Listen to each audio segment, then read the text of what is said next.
నాకు తెలిసి బేసిక్‌గా ఏమనుకుంటారంటే, రాజకీయాల్లో చూసినప్పుడు అవతల వాళ్ళు ఏ సామాజిక వర్గం వాళ్ళ మీద మాట్లాడాలన్నా గట్టిగా లేదా విరుచుకుపడాలన్నా, యువతల నుంచి కూడా అదే సామాజిక వర్గ సమీకరణల్ని ప్రయోగిస్తుంటారు.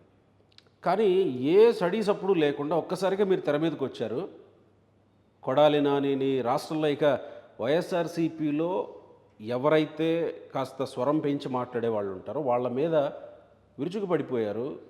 అంటే మీకెవరన్నా ఆదేశాలు ఉన్నాయా? లేదా మీ అంతట మీలో వచ్చిన ఆవేశమా ఇది? ఒకరోజు గుంటూరులో రమ్య అనుకుంటా రమ్య అమ్మాయి పేరు. మర్డర్ రమ్య జరిగింది. అనే అమ్మాయి హత్య జరిగింది. ఆ హత్యకి జరిగిన ఒక 2 రోజుల తర్వాత ఆ కుటుంబాన్ని పరామర్శించడానికి లోకేష్ గారు, నేను, అనిత గారు అందరూ వెళ్ళడం జరిగింది.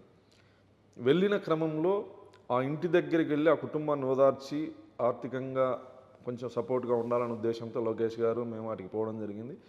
ఆ ఇంట్లో ఇంకా వాళ్ళతో పేరెంట్స్తో మాట్లాడుతున్నటువంటి సందర్భంలోనే అక్కడ ఆ జిల్లాకు సంబంధించిన వైఎస్ఆర్ కాంగ్రెస్ పార్టీ నాయకులు, కార్యకర్తలు దాదాపు ఒక 300-400 మంది అక్కడికి రావడం జరిగింది. అక్కడికి వచ్చి లోకేష్ గారిని నానా దుర్భాషలాడుతూ, అవమానకరమైనటువంటి పద్ధతిలో మాట్లాడుతూ, పోలీసులు వాళ్ళని కంట్రోల్ చేయకుండా మమ్మల్ని కంట్రోల్ చేసి, అంటే మమ్మల్ని అరెస్ట్ చేసి వెహికల్లో ఎక్కించే పరిస్థితి కనిపించింది. ఆ రోజు ఆ క్షణం అక్కడ లోకేష్ గారు కాకుండా ఇంకెవ్వరన్నా కానీ అక్కడ గందరగోళమైనటువంటి పరిస్థితి వచ్చేది. ఎంత దుర్మార్గంగా వ్యవహరిస్తున్నా కార్యకర్తలు ఇబ్బంది పడకూడదనే ఉద్దేశంతో నిబద్ధతతో ఉండి పోలీసులు అరెస్ట్ చేసినప్పుడు సహకరించి పత్తిపాడు పోలీస్ స్టేషన్కి వెళ్ళడం జరిగింది. అదే స్టేషన్కి నన్ను తీసుకెళ్ళడం జరిగింది. ఆ రోజు వాళ్ళు మాట్లాడినటువంటి మాటలు, వాళ్ళు చేసినటువంటి హేళన, అది నేను ఇప్పుడు కూడా మాట్లాడలేనటువంటి మాటలు. అంత ఘోరంగా అవమానపరిచి, అంత దారుణంగా ఆయన్ని కించపరిచినటువంటి సందర్భంలో స్టేషన్లో దాదాపు 7 గంటల వరకు ఉన్నాం. ఉదయం 12:30 నుంచి 7:30, 8 వరకు ఉన్నాం. మమ్మల్ని రిలీజ్ చేసిన సందర్భంలో నాని ప్రెస్ మీట్ పెట్టడం జరిగింది.